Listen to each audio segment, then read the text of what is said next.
કેમ છો મિત્રો? તો આજે અમે જઈ રહ્યા છીએ ઘેટી અમારા માતાજીના મઢે હવનમાં.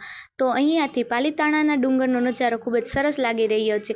અને મઢે પહોંચ્યા ત્યારે ત્યાં ધજા ચડાવતા હતા, એટલે અમે સૌપ્રથમ ધજાના દર્શન કર્યા અને ત્યારબાદ અમારા ભેડા કુટુંબના કુળદેવી એવામાં ચામુંડાના દર્શન કરી લીધા.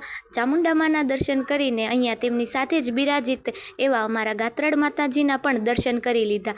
ગાત્રાળમાના દર્શન કર્યા બાદ અમે અહીંયા માં મેલડીનું પણ મંદિર આવેલું છે, એટલે અમારે માં મેલડીના પણ દર્શન કરી લીધા.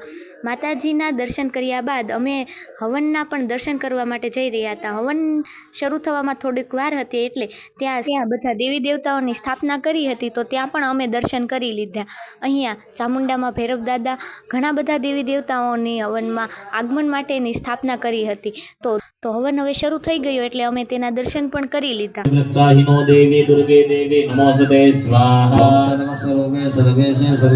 ત્યારબાદ હવે હવન પૂર્ણ થયો અને આરતીના પણ દર્શન કરી લીધા.